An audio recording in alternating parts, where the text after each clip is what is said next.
Hey everyone, Britt and Chris Carmichael here, bringing you the Elevated Life series where we teach you simple mindset shifts to create radical transformation in your life.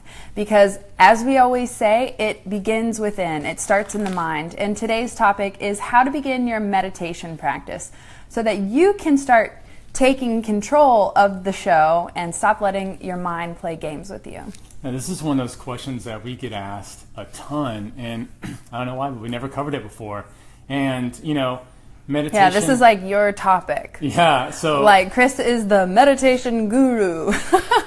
Yeah, so meditation... What's really weird about meditation is that it's naturally who you really are. It's not something that you really have to do. It's a lot of things that you have to let go of, and... It's very counterintuitive to everything else because we have so much of an achiever's mind, especially if you grew up in the West. Everything is about achievement and trying to look like you're better on a piece of paper. And, all that stuff's not who you are either. All these accomplishments that you can have, all these achievements that you can have are not you. And so meditation is really about a process of self-discovery. And the only way to start doing this is to start letting go of all of the thoughts that you have about literally everything. And so one of the things we want to talk about right from the beginning is what meditation is not, because I've been to a ton of meditation places and been taught meditation, and 99% of people are getting it wrong, and they're getting it very wrong. And it's because a lot of times you sit down with a teacher and they say, hey, so we want to set our intention for this meditation. And already starting out, you've already applied your mental process to a thing that's supposed to bring you no mind. And so if you have an intention for meditation, you're not doing meditation. If you're concentrating on something, you're not doing meditation. And if you're contemplating, in other words, if you're thinking about stuff, that's not meditation either. Those are all different things, and all those work specifically well for that one deal, but it's not what meditation is. Yeah, I think that everyone should probably take a deep breath on this conversation so that you can relax yourself. You can be open to receive this information, because it feels like Chris is going to go real deep on how to explain what meditation really is and what it's not, because that's really important. I feel like you talk about in the West, the yoga practice is becoming more and more popular.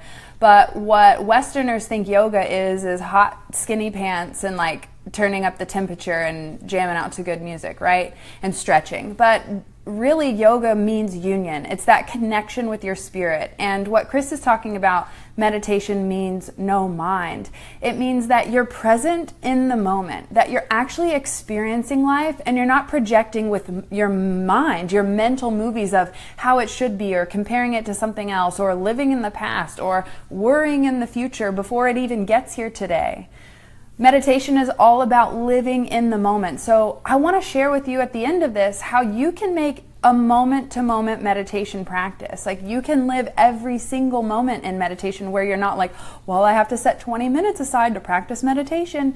We want you to empower yourself to practice enough so that it becomes a natural process for you, so that you can live presently and enjoy each experience. Yeah, meditation is just tapping into the present moment, just living right here, right now, not projecting backward, not projecting forward. Because again, when you're doing that, you're in a daydream. You're in a trance state. Your brain is actually making pictures, and so you can't see what's directly in front of you. And so when you're constantly doing that, you're losing more and more connection with reality. And again, this is where all of the gifts are. And it's like if you have a big achiever's mindset, like I know a lot of us do, we're always rushing to accomplish more and things like that.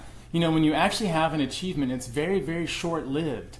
And so if you spend all this time daydreaming to get to a specific moment, Britt and I last night were just talking to somebody about our wedding. We planned Britt really planned for the wedding for a year and a half, and the event was over in 4 hours. And it was knocked out. It was one of the coolest events ever. But it's if you just dreamed that whole year and a half, you missed a year and a half of your life. You spend it all for a 4-hour event. It's important, but it's not enough. That's a huge time trade. So all we're trying to get you to do is to understand that meditation is just about tapping into the present moment. It's not more complicated than that. And the easiest way to start off is to focus on your breathing, because when you put your focus on something, that's what you immediately start to tap into. Yeah, I just want to take a moment to say hello to everyone who's here live. Tammy, Ann, it's so beautiful to see everyone. Say hello. Hi, Maeve. Just love you all. And we want to know, like, what are your questions about meditation? Do you practice meditation? Do you have an understanding of what it is? And are you having aha moments already about this conversation? Leave them in the comments below. And we'd love to know your thoughts on it. And if this is something you're even excited about learning or practicing, because I hear all the time, well, I know that I should meditate, but it's so hard. Well, everything's hard in the beginning. When you're practicing something new, it's a meditation practice. And with practice, it becomes habitual, and then it becomes effortless. So we want to empower you with a meditation practice today that you can begin right now that'll help you to get in this state of noticing and becoming aware of what your mind is doing. How is it controlling you? What is it thinking about? What is it talking about? And harness your personal power back so that you can live from a more present state of mind. Yeah, this meditation is excellent. It's especially excellent for people who have very, very overactive minds because it will give you something to do while you're learning this.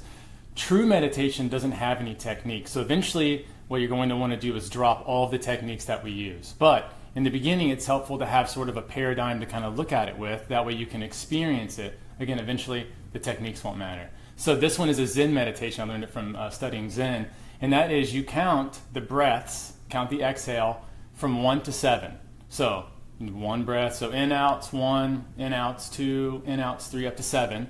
When you're done with the 7, you start back at 1, but this time you go up to 14.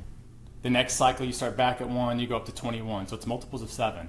And if for some reason 7 doesn't work for you, it's tough, do 10, do 5, whatever's easy. This is not trying to make this complicated, just counting up to 7. And what you're going to find out is how quickly does your mind start to want to escape? Because you'll learn how fast you forget what number you're on. Mm-hmm. So this is just an exercise to see where you're at. Don't do this with any judgment. The more that you judge things, the more that you compare them, the more you're engaging the mind. And none of that's necessary. You don't have to be perfect at this. This is just a practice. You're not going to get rewarded. There is nothing that you gain from meditation. There is nothing to achieve in it. So it's very different than everything else. There's a lot of self-discovery, and you will lose a lot of the really crappy habits that you have in your life, especially the way of looking at things, because you know, a lot of times we use images and symbols to label things, and that robs us of stuff. You know, we have an idea of what a relationship should be like, so that actually shields us from being in a relationship. And so when we go outside and we're looking at a tree, our thoughts and images of the tree actually shield us from just connecting with just the tree, how the tree is versus how we're picturing it to be.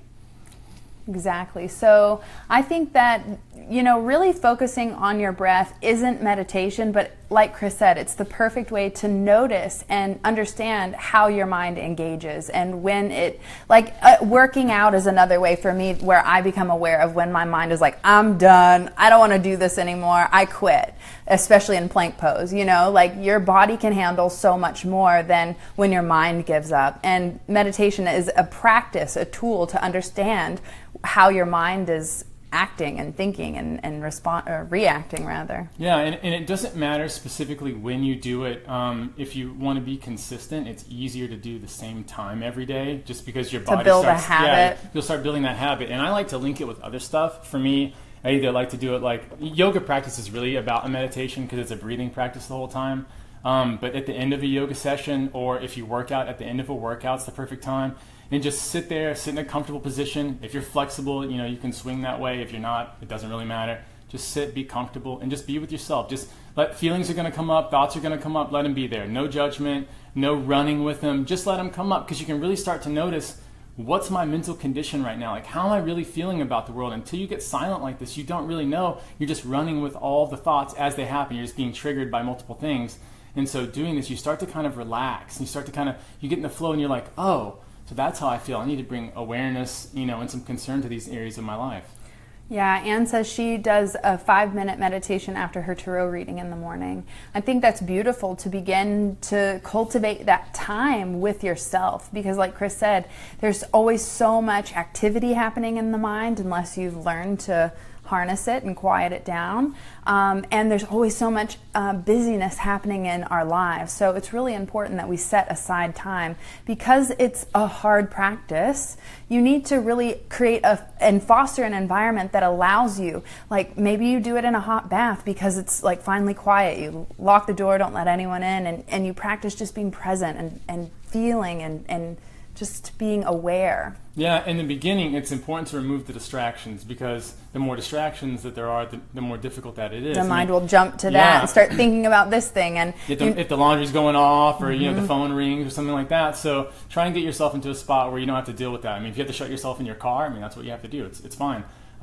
Later on down the road, what you're going to want to do is consistently make it more difficult for yourself. So start practicing meditation in a place where it's loud and noisy. Like the mall. And like seeing just how present you can be with yourself. And you're noticing the things around you, but you're still present with yourself. And then, the ultimate is you start to do it all of the time. So this is while you're eating, while you're being intimate with your lover, while you're, out sightseeing. One of the funnest ways to do it is to walk and see how long you can pay attention to your breath. See how long you can keep the attention with yourself. It's a super fun exercise to do, because you start to see like, damn, I really do have a monkey mind that's just running around the whole time. Yeah, and as soon as you start to tame it, you start to relax about everything, and your cortisol levels drop, your adrenaline levels drop, and you're just okay with what happens in life, because you're constantly putting all of your focus on reality and not shifting it to the past or the future, and it's just a super relaxed quality about yourself. You'll notice that a lot of the stress that you had, a lot of it you're making up. And so when you start to drop that always future pacing yourself, and you relax into the present moment, you notice that you're not nearly as stressed out. You can sleep better. Everything just starts being better. Jessica says she's never thought of that before. Yeah, it's always these little bitty shifts like this that make tremendous difference when you look back 3 months or 6 months. Simple mindset shift to create radical transformation. This is like that. When we were naming the elevated life, it was like, well, what are we going to call it? And the elevated life was a given. It just naturally came to us. We're like, this is it. Like high vibing, just loving life, and we wanted to share that with people. And so we're like, well, how do we describe that? Well, what did we do in our lives to raise our energy and to just really learn to live it in a way that we want to, that's authentic for us and that feels good and is of service to the world? And we came up with that simple mindset shifts, because that's all it takes, is just like that. They say a miracle is described as a shift in perception. So essentially living an elevated life is living a miraculous life. And it reminds me of this quote, I can't remember who said it, but it was like, it might even be Einstein, where you either look at life as everything is a miracle or nothing is a miracle. And that's your choice. That's your free will. So I invite you to decide, what kind of life do you want to live? Do you want to live an elevated life where you know that everything is a miracle? If you look around and really take notice, and you look at nature and you see how you plant a seed and things grow and flowers bloom and there's beautiful colors and it produces food, like high vibrating food that helps to nourish your body. I mean, this is a beautiful, miraculous world. So just look up. Look up at the stars. You will be in awe. Get out to nature. And what Chris said about taking walks and using that time to see how much you can stay present. It's so much easier to do it in nature. So start there. Go practice in nature. And it brings me to the point where I was saying you can make your life moment-to-moment meditation of just being present and in awe and in gratitude of how miraculous life really is for you. Yeah, people ask how do we sustain a relationship and things like that. And the reality is that it's pay attention to the other person. It's being there, whether they have problems or not, no big deal. Like just spending time with them, being there 100%, not projecting out into the future, not thinking about stuff that hasn't happened yet. Like we have what we call Business Thursday. And really what that is, we just get together and we talk about what all's going on. So are we good on this? Are we good on that? So that's our planning day. We have like a Thursday, we could just call it business meeting for lack of better words. And that lets us know that for that hour, 2 hours, we're just going to talk about life. That's what? I think we should start doing it on Monday. Let's do it on Monday. So there we go. Like, so you change the rules. It doesn't matter. You're making it up. Well, we chose Thursday in the beginning because it was a day that I had off from all of my works, all the things that I'm involved in. But now that's not the case, so I really think we should make it Monday. And I think that's important to share. I don't want to save that until after the video because right now we're in a time of redoing. Mercury retrograde is upon us, and that is time for recharging, renewing, rescheduling, restructuring. Let this full moon on Monday allow you to just break free of all old habits, patterns, structures, relationships, things that no longer positively serve you. Let them go. It's happening in my life. It's happening in people's lives that I know. It's happening everywhere. I mean, this is an opportunity for us to rebuild.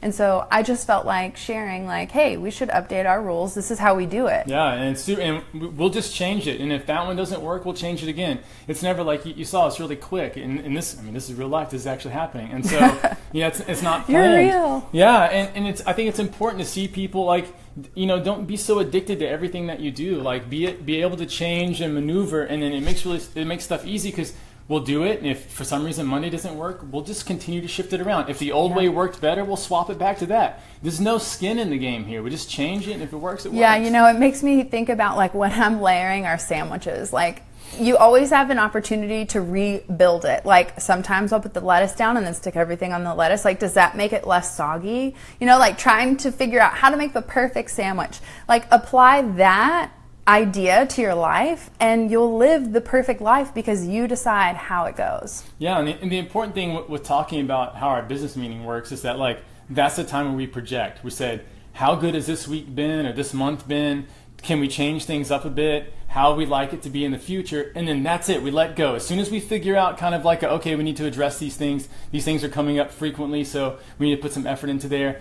The plans let go. So the rest of the week, besides those couple hours, I don't think about the future and I don't think about the past. It frees me up just to be here because I've set out I took very focused, directed time and really focused on what I wanted to do and then let it go. And so as soon as I've done that, I know the plan of action. I just do the plan of action, and it's very simple. I don't have to think through it and make every single decision every single time. It's too much mental effort. Yep. And so that's what meditation is about. That process of being in the present moment, allowing yourself to plan, but then to let go. That's when we talk about achievement. It's great to want things and desire things and go after them. We're here. That's great. You might as well choose the thing you want to go after to experience. But enjoy all of it. Don't just enjoy the 4-hour wedding. Enjoy the year and a half that took of planning. The planning's got to be fun. The whole process You needs spend to be more exciting. time planning than you do at the wedding, so make that the enjoyable part. So that's about meditation. Being in the present moment, enjoying exactly what you're doing, and make it consistent. If you want to do that Zen practice that I talked about, the 1 to 7 count breathing, make it a daily practice. And my favorite app to use, I love using this app, it's called Timeless. And the reason why I like to use it is because if you use a regular alarm for to time something, the noise at the end is super disturbing. Once you get into meditation, you relax. I mean, the whole body will just release all this tension. And so to have something like wake you up out of it is not fun. And so they're a really good way to do it. On this one, it's the sound of a gong being hit. So it's boom. It's like very peaceful. Yeah, really peaceful. So your body kind of comes back to this like slow vibration, and you open up, it just feels wonderful. And so if you do something like that, get the Timeless app. It's free on iPhone or App Store or whatever. And I think the shortest amount of time you can do it is for 8 minutes. Do 8 minutes. If for some reason you can only do 2 minutes, do 2 minutes. You're not trying to be perfect. Again, there's nothing to achieve in this. So just grab a simple app or a timer, stopwatch works, whatever you want to use, and just do the counts. Just breathe slow and steady. Get super comfortable. Make sure your body's in a good position. Don't be all slumped over. You'll feel like crap when you're done. And you're going to notice that your body's going to scream at you. It's going to say, oh my gosh, this hurts my knees. This is where I'm in pain. Oh my gosh, this hurts my hips. Yeah. Oh my gosh, my back's the worst. Am I covered in ants? Your body's going to go nuts. Yeah, that's like a really important part of the process, to become aware of your body as well, because this is a mind, body, spirit experience. So I just want to take a moment to say hi to Jalen for joining us live. Hi, Jamie. So cool. Before we go, I think we should share one more dynamic meditation with them. I love this so much because it's so easy. I mean, when's the last time you turned on your favorite music and you just rocked out? You danced, you jumped around, you sang at the top of your lungs. When's the last time you just rocked out? To me, that is a dynamic meditation because you're present, you're fully engaged, and you're activating an energy of excitement and passion and joy. And that that alone is enough to just make your day better. So get out there to crank on your favorite tunes and do a dynamic meditation of just rocking out, because it will bring you in the present moment, and it's so much fun to do. And I hear all the time, I don't like to meditate, I don't want to sit there like this. I get that. So actually do something fun that is a meditation that brings you present in the moment, because who doesn't want to rock out to their favorite tunes? The active meditations like this is like what we do a lot of in like workshops or something, because it's just such an excellent way, but like it's hard to show on video, because when you're really into music, when you're really into meditation, like you forget that other people there. You look wackadoodle, and it's totally fine. Like, really get into it. Like, let yourself be expressive. That's one of the things so many people is they live in their mind, and so they don't allow themselves to open up and express. So they never become an individual. They have all these unique capabilities that they never share because no one sees them, because they've never opened up. And so what we really want to do with this dance thing is just let yourself move how you feel like moving. Don't pay attention. It doesn't have to look good. It doesn't have to be good. You don't have to be on the beat. Nobody cares. Close your eyes and just lose yourself. Just totally be there. And like, that's what we're really talking about. And you can start carrying that same kind of feeling with you. We're practicing this so you feel like this all the time. So you can be doing like the most complicated stuff. You can be in line at IKEA. You can be talking with your tax guy, and you're like, man, you're always rocking out. Yeah, it's a great way to live. Always rock out. Notice the miracles. Live a life that says, I know that this is a miraculous thing, and just rock the F out. You know what I'm saying? Michelle says, you just described me. Yeah, just rock out to life. Enjoy it. And the more you rock out, the better it gets. So just practice. And I really want to hear from you today. What's that tune that you're going to rock out to today? For me, it's always Bohemian Rhapsody. Like, hands down, like rock out, call my mom, put it on speaker, and we just like It doesn't have to be, some dude playing the sitar or, a piano music or anything. Yeah. Whatever just makes you just feel just super happy. Play that. If you want to hear a little Pharrell Williams, it's whatever you want to listen to. Listen, it's not important. So what are you going to rock out to? Leave that in the comments below. And I want to know today specifically, what was your aha moment? Because this is a really deep topic that has so many different perspectives about it that we have access to, but there's really only one truth, and it's all about being present. No matter how it takes you to get there, all things are just tools, and once you've got the practice, once you've got the lesson, you can drop the tools. And remember that your mind is the only thing that makes stuff serious. None of this is serious. It's all you're just playing. So let yourself play. It's all about just let the mind go. If you're like, oh my gosh, I'm not doing this correctly, that's your mind. Let that thing just do it. Just feel it and be with it. Jessica says her 3-year-old already does that with the rocking out, and she's the happiest kid she knows. Exactly. And Maeve says fun. Yeah. Oh my gosh. Well, thank you so much for joining us. Thanks for engaging. Thanks for being present. If you were here listening, you were meditating. So congratulations. You're already well on your way. I want to hear from you. So what is that song you're going to rock out to? And what was your aha moment from today? Leave it in the comments, because we love hearing from you. And we'll see you next Friday at 11 a.m. Central Standard Time for the Elevated Life series. Bye.